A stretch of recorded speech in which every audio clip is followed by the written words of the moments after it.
Maybe they don't see the bigger picture, or maybe they don't see that having a species survive has inherent value. At the rate we are going and the rate we are consuming and using resources, it's not feasible, you know, we are just consuming too much.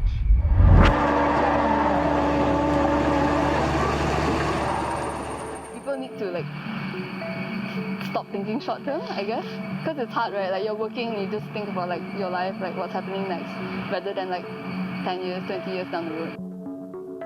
But even now, like people are dying, lives are changing, people are migrating due to like the effects of climate change. So we are not feeling it yet, but eventually, I guess, yeah. We already know, based on science, like what our path is leading us to right now. So yeah, it's more like we know we need an alternative, so let's go for it, rather than like pausing and thinking about whether it will work. We literally can't afford not to, like at least like can't afford as in like if we do go on, then maybe like the top 1%ers can live a normal life for a while, like for the next century, maybe. Yeah, you know, there's this statistic that says like if we continue like business as usual, like there's actually a possibility of human extinction. There's this paper published, it's about possibilities of human societies going extinct, and they put it at about 5%. When they put it in perspective, it's like a 1 in 20 chance that the plane you're on is going to crash. Like, would you get on a plane with a 1 in 20 chance that it was going to crash? No, but like what the older generation is doing is like putting their children on that plane. Yeah.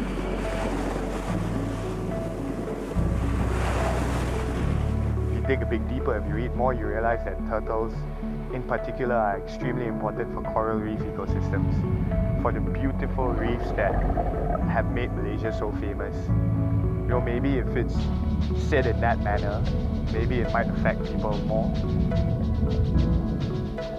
The climate crisis is always framed as an environmental issue solely. Like, do you feel like water shortages where you live is a problem? It feels like it's not going to be a long-term thing, wouldn't you think? Like if someone doesn't know about like the climate crisis and environmental issues, they would feel like, oh, there's just something wrong with like the water source for now. But they wouldn't feel like, oh my god, like the water is actually running out, like we would actually not have water. People would be driven by like economical reasons. But if they see, of course, like it is an economical reason when you have like a city that is like shut down because they have a water crisis. Of course, that's going to affect the economy as well. So yeah, if you just shift the perspective a little bit, like even a self-centered person could care about the environment, because like it literally, like you are part of the environment.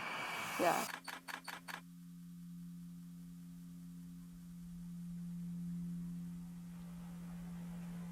I think the end goal of conservation, well, there never will be an end goal as long as humans are around, you know, but it would be to like exist in harmony with animals or with like nature, you know.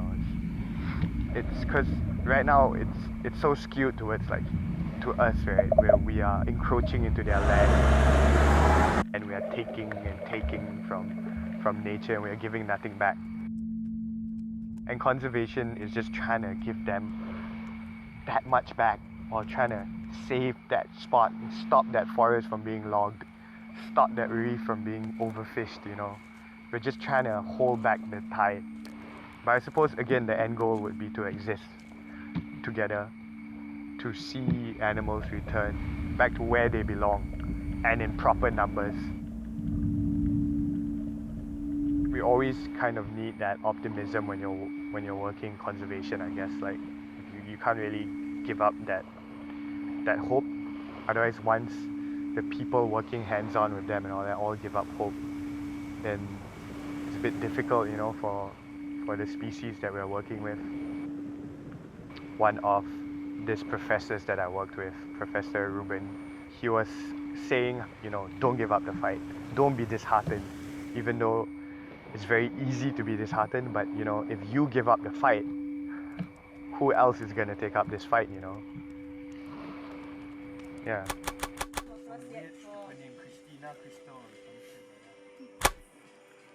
The one that I've been doing more is Sarah. even for us, like we would have like anxiety issues, honestly, about how big the issues are. Yeah. And I think like doing something is actually the antidote to that.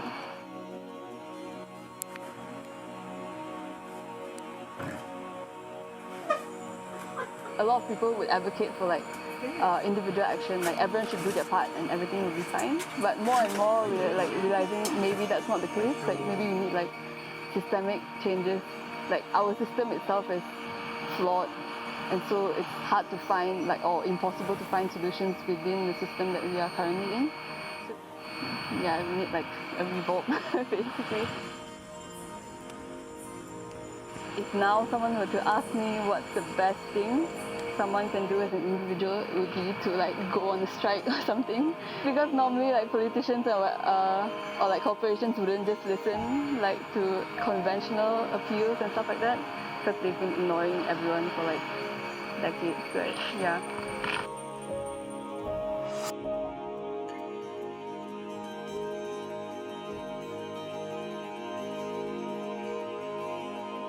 I think it's important to start being mindful. Like every action you take, like you are part of nature, right? So every action you take has a consequence or like has a relationship to nature in some way.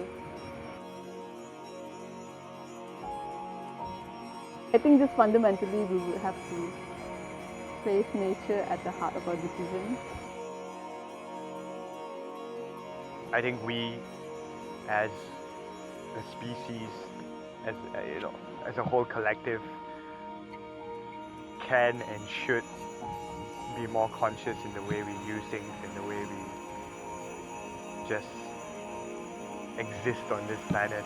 I know it's such a broad term, but starting with being educated on all these issues and also being more conscious about the way we use things on this earth.